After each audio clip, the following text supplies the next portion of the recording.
예, 주일 오후 예배를 겸한 구역 성경 공부 인도하겠습니다. 종말의 징조.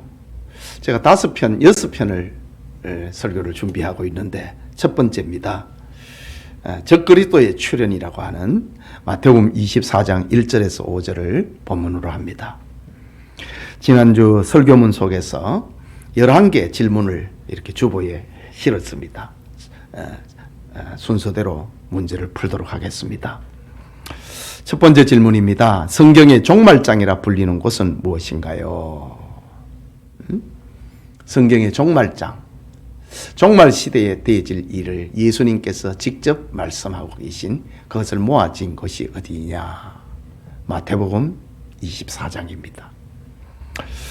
두 번째 질문입니다. 예루살렘 멸망의 연장선 상에 있는 것은 무엇인가요? 예루살렘 멸망의 연장선 상에 있는 것은 무엇인가요? 설교문에서 참는 답은 세상 종말입니다. 예루살렘의 멸망을 가지고, 그 당시에는 예루살렘 멸망이 큰 사건입니다.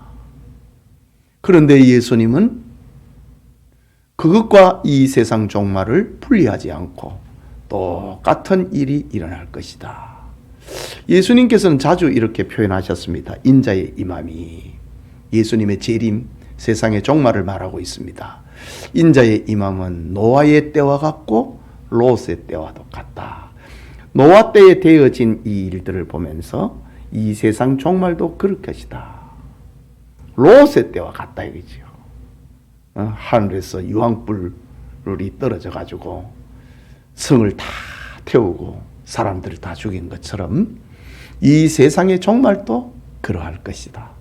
먹고 마시고 시집가고 하나님을 믿지 아니하고 하나님을 대적하는 그런 세상의 모습, 노아의 시대나 롯의 시대나 똑같다 이거죠. 그러면서 또 하나의 비유를 들고 계시는데, 예루살렘이 멸망하고 있는, 이건 역사 속에서 일어난 아주 분명한 사건이잖아요. 그걸 가지고 이 세상 종말에도 이와 같을 것이다. 저 노아와 롯의 때는 아주 고대에 대해진 일이잖아요. 사람들은 그것을 역사로 인정하지 않고 신화로 여겨버리고 맙니다. 진실을 신화로 만들어버린다고요. 그게 이제 마귀가 그렇게 하지요. 그러나 예루살렘의 멸망은 부인할 수 없는 역사적인 사건이거든요. 아주 분명한 것이지요. 예루살렘 멸망을 가지고 이 세상 종말에 대해서 이야기하고 있다. 세 번째 질문입니다. 예루살렘 멸망이 하나님을 불신하고 그리스도를 십자가에 못 박은 유대인들을 향한 하나님의 심판이라면 세상 종말은 무엇인가요? 설교문 속에서 답을 찾으면은 하나님을 대적하고 그리스도를 믿지 않은 인류를 향한 하나님의 심판이다. 똑같다 이 말입니다. 유대인들이 하나님을 대적하고 그리스도를 십자가에 못 박았잖아요. 이 세상 종말에도 마찬가지다 이거죠. 유대인들 예루살렘 멸망은 유대인들을 향한 하나님의 심판이라면은 이 세상 종말은 인류를 향한 하나님의 심판이다. 네 번째 질문입니다. 예루살렘의 멸망의 결과는 어떻게 되었나요? 마태복음 24장 2절에서 그리고 설교문에서 찾아보라. 예수님의 말씀 그대로입니다. 돌 하나도 돌 위에 남지 않고 다 무너뜨려지리라. 이 예루살렘 멸망의 그 처참한 상황, 돌 하나도 돌 위에 남지 않고 다 무너지리라. 그러면은 거기에 사는 사람들은 어떻게 되겠냐 이 말입니다. 이런 비극의 날이 온다는 말이지요. 다섯 번째 질문입니다. 예루살렘 멸망의 날이 언제인지 묻는 제자들에게 하신 예수님의 말씀은 무엇인가요? 예수님, 그럼 언제 그날이 오는 겁니까? 아직 예루살렘이 빛을 발하고 금빛을 내고 있는 중입니다. 그날이 언제 있는 겁니까? 라고 물은 거지요. 그때 예수님께서는 뭐라고 얘기를 하셨느냐? 24장 마태복음 24장 36절에 그 날과 그 때는 아무도 모르나니 하늘의 천사들도 아들도 모르고 오직 아버지만 아시느니라 라고 했습니다. 그 날과 그 때는 아무도 모른다. 이것이 하나님의 인류를 향한 하나님의 사랑이고 배려입니다. 그 날짜를 안다면 어떻게 되겠습니까? 나와 멀리 있는 날이라면 상관없이 살아버릴 것이고 가까이 있는 날이라면 절망을 해버리고 모든 생산적인 활동은 다 멈춰버리고 말 것입니다. 우리 얼마 전에 다미 선교회의 시한부 종말론을 주장한 이들의 모습을 봤잖아요. 예수님이 94년 며칠 날 10월 31일 날 94년 맞지요? 94년 10월 31일 날 예수님이 재림한다고 하니까 거기에 미혹이 됐던 다미 선교회의 사람들이 전부 직장, 학교 다 팽개쳐버리고 그 예수님 맞을 준비를 하고 집단 생활을 하고 이랬잖아요. 지금 만약에 날짜를 알면 그래 돼버린다 이 말입니다. 그러니까 하나님께서는 인류를 향한 사랑과 배려를 위해서 그날과 그때는 모른다. 그러면서 예수님은 늘 깨어있으라고 합니다. 그날과 그때를 아무도 모르기 때문에 늘 깨어있으라. 멀리서 살아가고 있는 사람이든 가까운 종말에 사는 사람이든 다 깨어있으라 이거죠. 동질의 삶을 살게 하시는 예수님의 말씀이지요. 그러면서 예수님께서는 날과 때는 신은 말씀하시지 않지만은 그러나 이런 일이 있을 것이다 라고 얘기를 하셨습니다. 그걸 가리켜 징조라고 얘기를 합니다. 징조. 이런 징조가 있고 난 다음에 예수님 재림한다. 예루살렘이 멸망한다. 이 얘기를 하신 겁니다. 6번의 질문입니다. 예루살렘 멸망에 대한 첫 번째 징조는 무엇인가요? 마태복음 24장 4절과 5절에서 찾아보라. 많은 거짓 선지자가 와서 많은 사람을 미혹한다고 했습니다. 많은 거짓 선지자, 많은 사람을 미혹을 한다. 이것이 종말의 첫 번째 징조이다. 7번째 질문입니다. 거짓 선지자, 즉 그리스도의 실체를 가리키는 세 마리 짐승은 뭐냐? 거짓 선지자의 그 실체는 뭐냐? 그 세 마리 짐승이 무엇인가?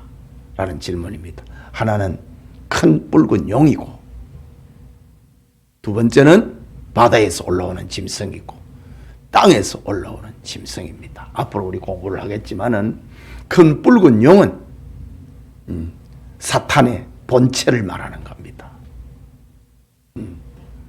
그리고 바다에서 올라오는 짐승은 사탄에게 권세와 보좌와 능력을 받은 세상 권력을 이야기를 하고 있습니다. 무신론적 권력을 말하는 겁니다. 하나님을 부인하는 권력을 말하는 겁니다. 반신운동, 반교회운동을 하는 것을 말하는 겁니다. 오늘 우리 설교를 들으면서, 교회와 국가라고 하는 설교를 들으면서 정부는 하나님으로부터 권세를 받았다라고 했는데, 지금 여기에서 이 얘기하고 있는 바다에서 올라오는 짐승은 이게 사탄으로부터 보좌와 권세와 능력을 받아가고 뭐 하느냐는 거지요. 교회를 박해하고 하나님을 대적하고 모독하는 일을 행하는 걸 말하는 겁니다. 여기에 대해서 신자는 복종을 할 수는 없는 거지요. 반신운동, 반교회운동을 하는데 거기에 교회는 복종을 할 수는 없는 거지요. 상식이 있고 이성이 통하고 평화로운 시대에 그거는 하나님의 일꾼이 되어가지고 일을 하기 때문에 교회는, 성도는 거기에 복종을 하는 겁니다. 그러나 마귀가 될 때는, 저들이 사탄의 사신이 될 때, 하나님의 사자가 아니고 사탄의 사역자가 될 때는 우리가 복종할 수 없는 거지요. 그 출애굽 운동을 하는 모세와 이스라엘 백성들 보십시오. 바로 왕이 가지 마라 그런다고 해서 거기에 복종하면 됩니까? 안 되지요.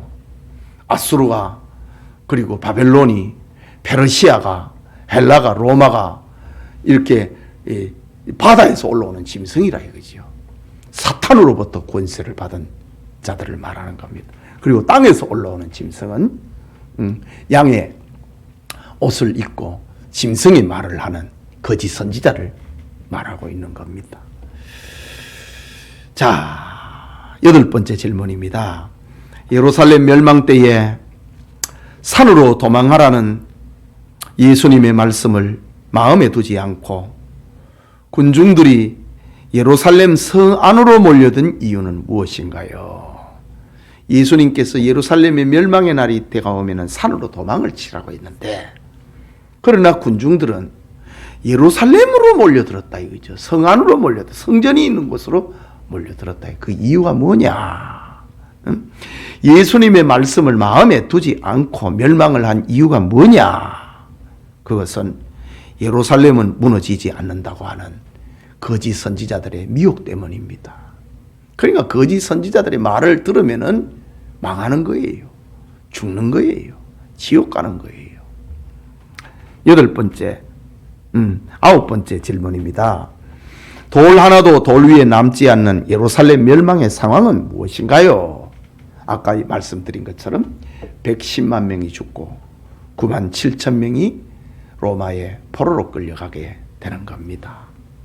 돌 하나도 돌 위에 남지 아니하니 예루살렘의 그 처참한 상황이 어떠했냐 이거지 말이죠. 10번째 질문입니다. 세상 종말에 나타날 징조 중에 많은 거짓 선지자들의 활동은 무엇인가요? 거짓 선지자들의 활동입니다. 설교문에서 답을 찾는데 5가지를 한번 찾아봐라. 첫째는 그리스도의 복음을 변질시킨다. 저 그리스도가 하는 일입니다. 하나님의 구원 역사를 분별하지 못하게 만든다. 세 번째는 목자와 양을 이간을 시킨다. 넷째는 성도들로 하여금 참된 교회를 떠나게 만든다. 5번째는 구원 얻을 기회를 빼앗아 버린다. 이게 적그리스도가 하는 일입니다. 복음을 변질시키고 하나님의 구원 역사를 분별하지 못하게 만들고 아직 때가 멀었다. 이건 때가 아니다. 이렇게 만든다 이거죠. 목자와 양을 이간을 시키고 참된 교회를 떠나게 만들고 구원 얻을 기회를 빼앗아 버리는 것. 이것이 예루살렘 멸망 때에 거짓 선지자들이 했던 일이다. 11번째, 다음 빈칸을 채워보세요. 개인과 민족과 인류의 미래를 확실하게 예언한 진리는 무엇뿐입니다? 신구약 성경 66권 뿐입니다.